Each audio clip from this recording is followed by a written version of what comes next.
guys, next coming to stage, she is the co-author of the book Buseyisms. Give it up for Steffanie Busey!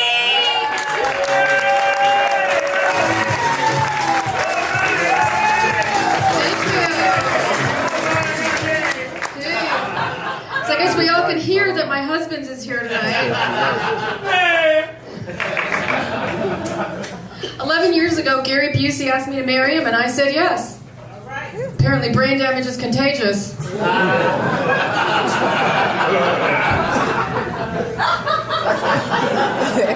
She's been married before.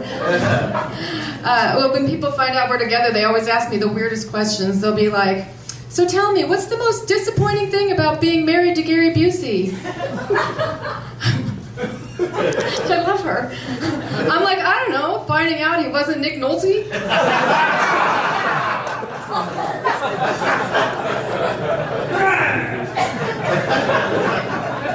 Being married to a celebrity, you do get to have some cool experiences. I got to be on an episode of Celebrity Wife Swap.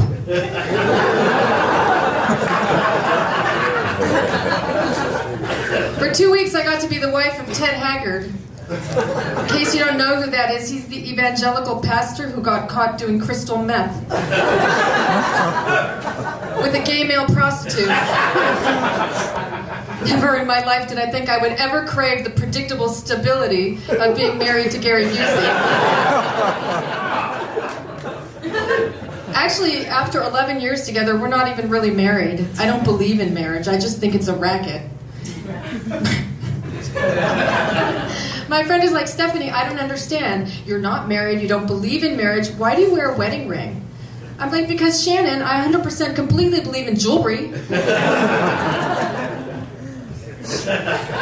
So we have a new book out. It's called Buseyisms. It's Gary's memoir, all of his incredible life stories, and I got to be the ghostwriter, since he couldn't put one complete words on paper. Finally, I got paid to hear him talk about himself. We live in Malibu. During the fires, we had to evacuate, but Gary refused to leave. I was like, Gary, the fire is right across the street. This is a mandatory evacuation. We have to leave now. He's like, I've been living in Malibu since 1979. There's no reason I'll leave. Nothing's going to make me leave. Nothing. And I'm like, but Gary, they're turning off the power. You're not going to be able to watch TV. Let's go. Move it, move it, move it.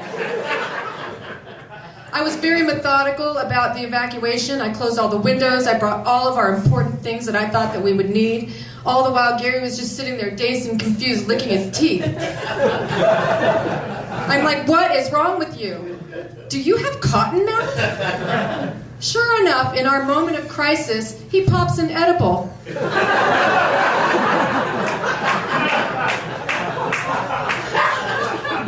I'm like, whatever, I can't deal with this right now. We need to pack up the car. We need to go. So after I packed everything up myself, he just strolls out there with one thing, his guitar. I'm like, really, Gary, is that it? You don't have anything else that you need? Nothing else you need to go get? He's like, oh yeah, I forgot. So he goes back in the house, he comes back with a big bag of Doritos.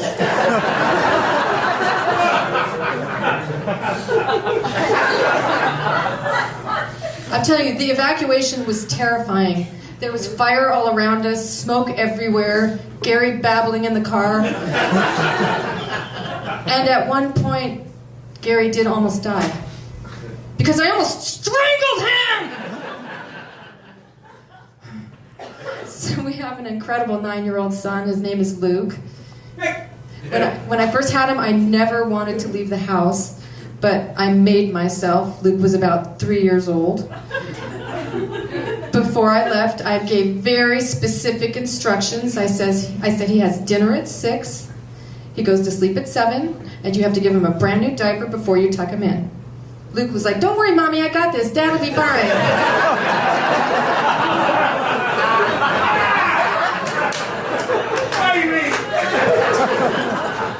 He's so dependable, my Lukey. It's great. You know, not long after I had Luke, I found out that Gary had to declare bankruptcy. You know what else I found out? I'm a shitty gold digger. life can be challenging, and this whole mom thing is really damn hard. No one tells you the truth about it. I thought stay-at-home moms did nothing all day. Nothing. We have to do everything. I have to be a maid, a cook, a tutor, a nurse, an Uber, a very tired hooker.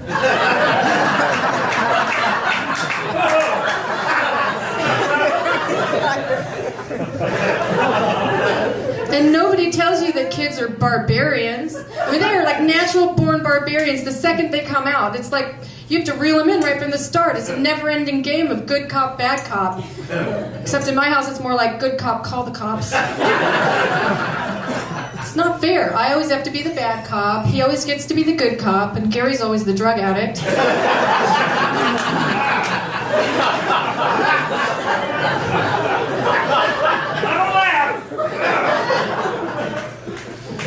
That's what I keep telling myself. You know what pisses me off are those moms that make it look so easy. You know, the ones that are happy. The ones that look like they got their life in order. The ones, you know, the granola munchers wearing their long flowy sundresses they got at Whole Foods. They got their 8-year-old sucking their tit, their toddler on their leg, and they're cooking and they're cleaning. And they're like, oh, a nanny? Why would I need a nanny? I can do it myself. I don't need one of those. I'm like, yeah, well, I don't need one either. I need 2. I'm telling you.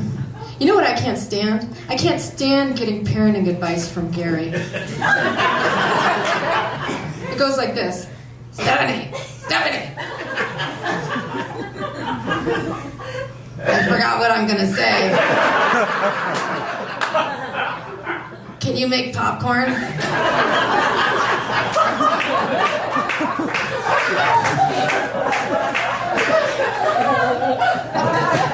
But they are really cute together. The other night I was eavesdropping on Gary while he was tucking Luke into bed. It was so sweet. He was like, son, I got some important fatherly advice for you, so listen up. When you get older, if you try mixing cocaine with GHB, sleep on your stomach.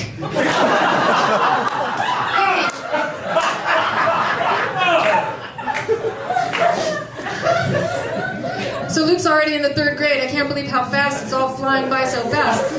And that's when they have all these bullies. There's always one asshole kid in the bunch that thinks he can push the kids around. It really pisses me off because Luke is getting bullied right now. But I guess, you know, the challenge is how you teach your kids to learn from it. My challenge is that Gary and I have totally different parenting styles.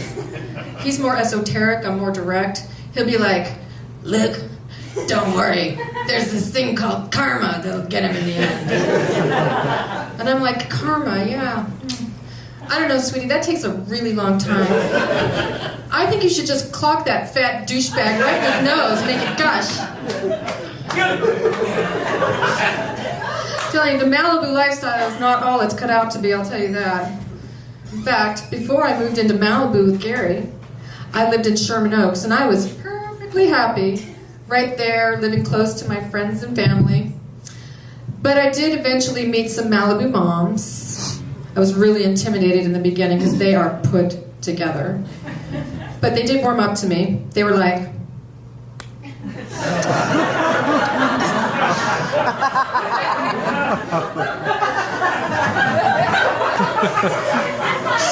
Steffanie, I love that I can be myself with you. We're just so real. I feel like I could just let my hair down. Maybe even blink. Ouch. But I got to know these incredible women, and I confided in them how I was struggling as a mom, how I felt like a failure because I couldn't breastfeed. And they could totally relate to me. They were like, Steffanie, I know exactly how you feel. When my nanny got back from Guatemala, she couldn't breastfeed my kids anymore either. Her milk dried up. Ouch. But I did meet this incredible Malibu mom. She was from New York. She was really more my style. We spoke the same exact language. I met her at preschool drop-off, and I noticed her kid was sick and had all this mucus pouring out of his nose, and I was like, hey bitch, why the fuck is your kid here with that shit pouring out of his nose? And she was like, because cunt, I got shit to do and I don't want to get sick.